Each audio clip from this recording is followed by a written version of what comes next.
सिकराहना तटबंध के नाम पर किस तरह से भरवलिया के जनता को आत्मदाह करने के लिए, मरने के लिए उकसाया जा रहा है।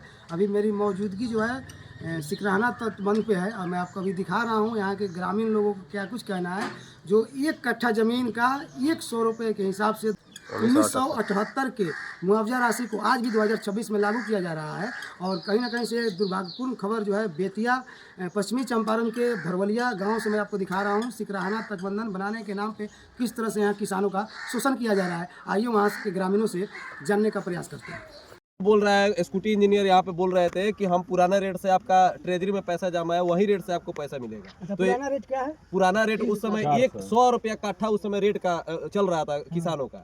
अब बताइए, जब हम लोग को ये पेपर निकलवाने में अभी तक 35-40 हजार रुपया खर्चा लग गया है, तो 100 रुपया कट्ठा के लिए हम लोग यहाँ पे लड़ने के लिए आएंगे, बांध को रोकने के लिए आएंगे, तो 100 रुपया हम ही दे देंगे उनको, चंदा वो लेके चले जाएंगे। जब उस समय बांध 1972 में उस समय लगभग 50 करोड़ का प्रोजेक्ट था, तो इस समय 240 करोड़ क्यों ठेकेदारों को दिया जा रहा है? ठेकेदारों को भी 50 करोड़ में ही बनवाना चाहिए बांध को ना।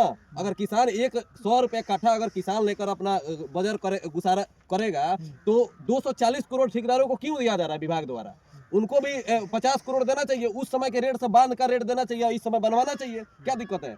ये बताइए, जिसका 10 कट्ठा ही जमीन है उसका सारा जमीन पड़ गया है, तो यहाँ पे वो सोएगा, अलिया कर माटी से क्या करेगा लोग, भथरेगा लोग, और किसान यहाँ पे आत्मदाह करेगा।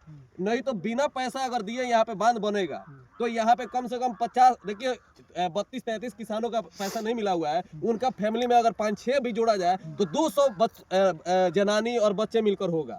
200 आदमी यहाँ पे खड़ा रहेगा और माटी लिया अगर भथरेगा लोग, मर जाएगा लोग यहाँ पे। लेकिन यहाँ से किसान हटेगा नहीं जब तक यहाँ पे मुआवजा नहीं मिलेगा। स्कूटी इंजीनियर यहाँ पे आश्वासन दिए थे कि हम आकर किसानों का जो भी मसला है उसको हम हल करेंगे। स्कूटी इंजीनियर जब तक हम लोग रिपोर्टिंग एक दिन किए थे, उसके बाद कोई भी यहाँ पे नहीं आया और समर्थ कोई नहीं दिया यहाँ पे कि भाई हम आपका सुनने के लिए हम आ रहे हैं। स्कूटी इंजीनियर को एक बार आना चाहिए, किसानों से मिलना चाहिए, बताना चाहिए कि भाई ये प्रोसेसिंग है और आप लोग का पैसा हम आज के डेट से दिलाते हैं। नहीं तो अगर आज के डेट से नहीं दिलाएंगे तो यहाँ पे हम लोग नहीं बनने देंगे बांध को। अगर पुराने रेट से वो बोल रहे हैं, जब पैसा हमारे दादा परदादा नहीं उठाए पुराने रेट से, तो आज के रेट से देना चाहिए ना। आपका ट्रेजरी आपका खुद का सरकारी संस्था है, उसमें आप रुपया जमा करके हम लोग को क्या दे रहे हैं? तो उसी तरह ट्रेजरी में अपना बांध का पैसा जमा कर लिए रहते, और जो प्रोजेक्ट 50 करोड़ का उस समय था उसको उसी टाइम उसी रेट में इस समय बांध बनवाना चाहिए। 240 करोड़ क्यों ले रहे हैं?